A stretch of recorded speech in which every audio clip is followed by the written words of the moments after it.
கூட தெரியாமல் இருந்த என்னை வரலாறு மிக முக்கியம் அமைச்சரே. அரசியல் என்றாலே அது ஒரு சாக்கடை, அதில் ஊழல் லஞ்சம் என்பது தேசியமயம் என்று நினைத்துக் கொண்டே இருந்த என்னை வக்கில்ல டெபாசிட் வாங்க வக்கில்ல நாம் தமிழர் என்ற அரசியல் தீயை மூட்டிய என் ஆருயிர் தந்தைக்கும். ஓ, நீ அப்படி வரியா? இளவயதில் அரசியலில் அத்தனை ஈடுபாடு இல்லாதவராக இருந்தாலும் திமுக, ஆம் ஆத்மி உள்ளிட்ட சித்தாந்தங்களை சுற்றி அபிநயாவின் இளமை காலம் நகர்ந்திருக்கிறது. அருவியில குளிச்சது போல் இருக்குதா? 1970களின் காலகட்டத்தில் ஊர் தலைவராக இருந்த அபிநயாவின் தாத்தா பெரியசாமி கலைஞரிடமும் கூடுதல் நெருக்கம் பாராட்டி திமுக சித்தாந்தங்களை ஆதரித்தவர்.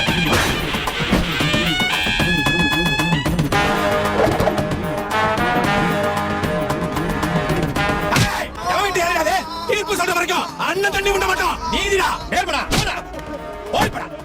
ஐயா கேக்குறீங்களா? ஆனால் அபிநயாவின் அப்பா காமராஜு 10 வருடங்களுக்கு முன்னர் தொடங்கப்பட்ட ஆம் ஆத்மி கட்சி மீது அதிக ஈடுபாடு வைத்திருந்தார். தமிழ்நாட்டில் சிறு கட்சியாக உருவெடுத்திருந்த நாம் தமிழர் கட்சியால் ஈர்க்கப்பட்டு அதில் தன்னை இணைத்துக் கொண்டார் காமராஜ். இப்படி வெவ்வேறான சித்தாந்தங்கள் சூழ்ந்த குடும்பத்தில் வளர்ந்தாலும் அரசியல் பக்கம் நாட்டமில்லாமல் இருந்திருக்கிறார் அபிநயா.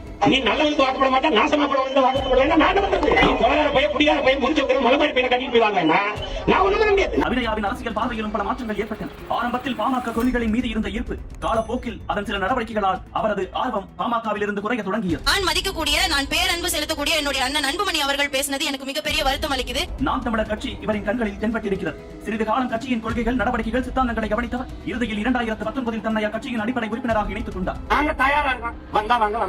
அங்க ஈழத்துல உன் தங்கச்சிக்கு கற்பழிக்கப்பட்டு இருக்கும் போது ஏன் தலைவரே இறந்த போதே நீ ஆட்டம் தானடா போட்டுட்டு இருந்த? 2024 மக்களவை தேர்தலில் களமிறக்கப்பட்ட 20 பெண் வேட்பாளர்களில் தர்மபுரி வேட்பாளராக ரேசில் இடம் பிடித்தார் அபிநயா. இந்நிலையில் அத்தேர்தலில் 65,000க்கும் அதிகமான வாக்குகளுடன் 4ஆம் இடத்தை பிடித்தார் அவர். இச்சூழலில் தான் காலியாக இருந்த விக்கிரவாண்டி சட்டமன்ற தொகுதி இடைத்தேர்தல் அறிவிக்கப்பட நாம் தமிழர் கட்சி சார்பாக மீண்டும் அபிநயாவையே களமிறக்கி இருக்கிறார் சீமா. நான் மத அருந்த மாட்டேன். நாங்க சின்ன பிள்ளை இருக்கும்போது உங்க கிராமத்துல பிறந்தவங்களுக்கு தெரியும் சேன தண்ணின்னு இருக்குது. அது வந்து சீனியை கரைச்சு சர்க்கரை கரைச்சு தொட்டுப்பாங்க. எனக்கு வந்து தெரியுங்களா, சாராயத்துல தொட்டு சேன தண்ணி வச்சாங்க. சாதாரணமா போய் பேச மாட்டேன். நான் பொய் சொல்ல மாட்டேன். எல்லாருக்கும் பிரபாகரன் வந்து இறந்துட்டாரு அப்படின்னு சொன்னவங்க எனக்கு சொல்லல. அதனால நான் வந்து இறந்துட்டாருன்னு கண்டிப்பாங்க. அதனால தலைவர் பிரபாகரன் வந்து உறுதியா உயிரோட இருக்கிறார். அவர் நிச்சயமா வந்து அவர் வந்து தகுந்த நேரத்தில் வருவார். நான் பிற பொருளை திருட மாட்டேன். விஜயனுடைய பெற்றோரை நாங்க பாத்துக்கிறோம் அப்படின்னு சொல்லி இளைஞர்களுக்கு பணம் பறிக்கிறது வந்து எங்களுக்கு பிடிக்காத ஒன்று. அதனால நாங்க அதை அருவருப்பா இருந்து வெளியில வந்துட்டோம். கொள்ளையடிக்க மாட்டேன். வெளிநாட்டுல இருந்து கேட்டாங்க, அம்மா வந்து தம்பி இறந்து கொஞ்ச நாள் தான் ஆகுது, அதுக்குள்ள உங்களுக்கு கண்ணில் அறுவை சிகிச்சைன்னு சொல்லி கேள்விப்பட்டோம், என்ன பண்ணுது, எந்த டாக்டர் காமிக்கிறீங்க, பணம் உதவி கேட்டிருக்காங்களே அப்படின்னு. அப்ப வந்து எனக்கு ரொம்ப பிள்ளையை இழந்த வேதனை விட இது மிகுந்த வேதனை கொடுத்தது. ஊழல் செய்ய மாட்டேன், லஞ்சம் பெற மாட்டேன். கண்ணில் பிரச்சனை டாக்டர்கிட்ட கொண்டு காமிக்கணும் அப்படின்னு சொன்னது வந்து சீமானுக்கும் இடும்பவனம் கார்த்தி பெற்றோர்கள் எங்க 4 பேருக்குள்ள தான் தெரியும், வேற யாருக்கும் தெரியாது. கட்டிய மனைவி தவிர வேறொரு பெண்ணை கனவிலும் நினைத்து பார்க்க மாட்டேன். அவனு கெட்டவல்லடி என்ன கேடு கெட்டவன். என் நினைவிலும் நினைக்க மாட்டேன். முன்னாடி மாமாவை நீ நல்லதா நினைக்காத. என்ன மாமா இப்படிலாம் சொல்றீங்க? நான் ஒழுக்கமானவன். கேடு கெட்டவன். அதை விட்டு நாங்க வெளியில இவங்க கூட பயணிக்கிறது இனி வந்து நல்லது இல்லை அப்படின்னு சொல்லிட்டு தான் வெளியில வந்தோம். நிச்சயமா இந்த தேர்தலில் பானை உடைக்கப்படும். பானை உடைஞ்சிடும். அதுக்கு தாண்டா நான் வந்திருக்கிறேன். பானையை உடைக்கிறது தானே வந்திருக்கிறேன். பழமும் ஒன்னா சேர்ந்து இருக்கு. தொடப்பம் எல்லாம் ரெடி பண்ணி வச்சிருக்காங்க. தாமரை பூவும் மாம்பழமும் ஒன்னா சேர்ந்து இருக்கு. மாப்பிள்ள என்ன பொண்ணா கொடுக்க எந்திரி. ஏடா மவனே, ஏடா சின்ன பையன் பண்ணி இந்த அடி அடிக்கிற? எந்திரி ஏண்டா? இங்க வாடா. தோல துண்ட போட்டு எப்பப்பா ஊருக்குள்ள பஞ்சாயத்து பண்ணி இனிமே இப்பெல்லாம் தனியெல்லாம் வராது. வீட்டுல யாராவது பெரிய வந்தா வர நானே இன்னைக்கு தான் அவங்ககிட்ட என் லவ் சொல்லி நீ இந்த அத்துமீறு அடங்கமாறு அதெல்லாம் ஒண்ணு எடுபட போறது கிடையாது. எனக்கு சாபத்தை காட்டினாங்க பரமா. ஐயோ ஐயோ ஐயோ, உயிர் பிச்சை கேட்க விட்டான் பரமா, உயிர் பிச்சை கேட்க விட்டான்டா. டேய் கோபநாட்டிக்கு போறது கம்யூனிட்டி நல்லவன் நம்பிடுவாங்களா? அதான் மூஞ்சில பொறுக்கின்னு எழுதிருக்க. பேச்சாடா பேசுன, கொஞ்சம் நெஞ்ச பேச்சா பேசுன. மன்னர் பரம்பரை, மண்ணாங்கட்டி பரம்பரை, நீயே இப்ப மாவு கட்டு பரம்பரை ஆகிட்டாங்க. மறுபடியும் என்கிட்ட வருஷ பாத்தீங்க, உயிரே நட்டமாயிடும். உன்னையும் அவனையும் கடைசி தெளிவா மன்னிச்சுட்டே இருக்க மாட்டேன். ஓகே, ஒரே ஒரு பிசுறு இருக்கு, காளியம்மா. 2 டைம் தட்டிட்டோம்னா சரியாயிடும்.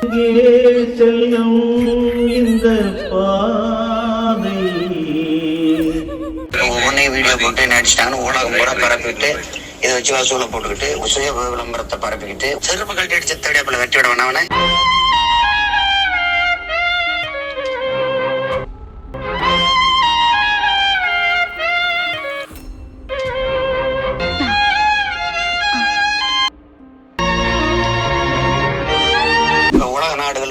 வெண்ணைகளும் எனக்கு அப்படியே அனுப்பி அனுப்பி அனுப்பி அனுப்பி இப்ப உலக நாடுகள்ல இருந்து எல்லா வெண்ணைகளும் எனக்கு அப்படியே அனுப்பி அனுப்பி அனுப்பி அனுப்பி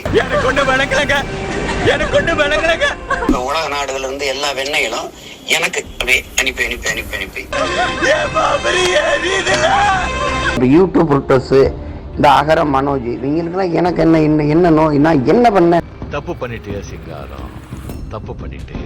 நீ மறுபடியும் எங்களை தொட்டிருக்க கூடாது. தொட்டுட்ட, தொட்டவனே நான் விட்டதே இல்லை. சொல்லுங்க, நீங்க சொல்லுங்க, உங்க மனசான்ற சொல்லு. நான் என்னதான் தவறு பண்ணேன்னு சொல்லுங்க. தன் சொத்துக்கு தனக்கு பிறகு ஒரு வாரிசு வேணும்னு 70 வயசுல திருமணம் பண்ண பெரியார் புரட்சியாளர் ஆயிடுறாரு. அவன் சொன்ன மாதிரி நம்மளை கொலை பண்றதுக்கு அட்டெம்ப்டாவது பண்ணாமலே இருப்பாங்க. கண்டிப்பா செய்வான்.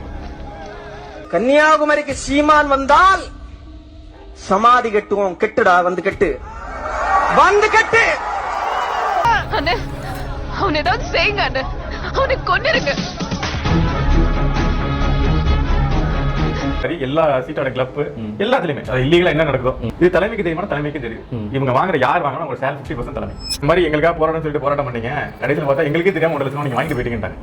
நாங்க எப்போ வாங்கணும் அப்படின்ற போது அதுக்கப்புறம் தான் தெரியுது யார் வாங்கினா என்ன அப்படின்ற மாதிரி டீடைல்ஸ் அவங்களே சொன்னாங்க. அது கூட எனக்கு தெரியாது, அவங்களே சொன்னாங்க. அந்த பகுதியில் உள்ள மக்கள் இப்போ வந்து நாம் தமிழர் அந்த பகுதியில் நுழைய முடியாது. அது கீழே உள்ள தம்பிகளை பயன்படுத்தி அவன் கேஸ் வாங்க வைக்கிறது, ஆனா அதை பயன்படுத்தி அவங்க வசூல் போடுறது அப்படின்னு சொல்றீங்க. இது ஒருவேளை வந்து தலைமைக்கு தெரியாம இருக்கலாம்ல? தலைமை உத்தரவின் பேர் தான் நடக்கும். அந்த கல்குவாரியில் அந்த போற அந்த வெடினால பாத்தீங்கன்னா வீடெல்லாம் வந்து அதை வந்து சரி பண்றதுக்கு அந்த குவாரிக்கான அந்த மக்கள் கொடுத்த பணம் அதை சேர்த்து எடுத்து விட்டாங்க. பணக்காரனா இருக்கிறது எனக்கு பிரச்சனை இல்லை, நகை போட்டுக்கிறது, தங்கரா கல்விக்காரெல்லாம் எனக்கு பிரச்சனை இல்லை. ஃபிகர்களோட இருக்கேன், அதுதான் எனக்கு விருப்பம். நல்ல நல்ல ஃபிகரா இருக்கு, அது வெள்ளக்கார ஃபிகர்களா வச்சிருக்கான், அதுதான் விருப்பம். சீமான் வந்தால் சமாதி கட்டுவோம். கெட்டுடா, வந்து கட்டு. ஒண்ணில் நீ கட்டணும், இல்லன்னா நாங்க வந்து கட்டுவோம், இல்லன்னா நாங்க வந்து கட்டுவோம். போலாமா சிங்காரோ? சும்மா பேசிட்டே இருக்க கூடாது. 4 பொண்டாட்டி கட்டி ஆண்டு அனுபவிச்சுட்டு போயிருக்காப்ல. இது சந்தோஷமா பாடு, நிம்மதியா போவாப்ல. Change the mood, start the music.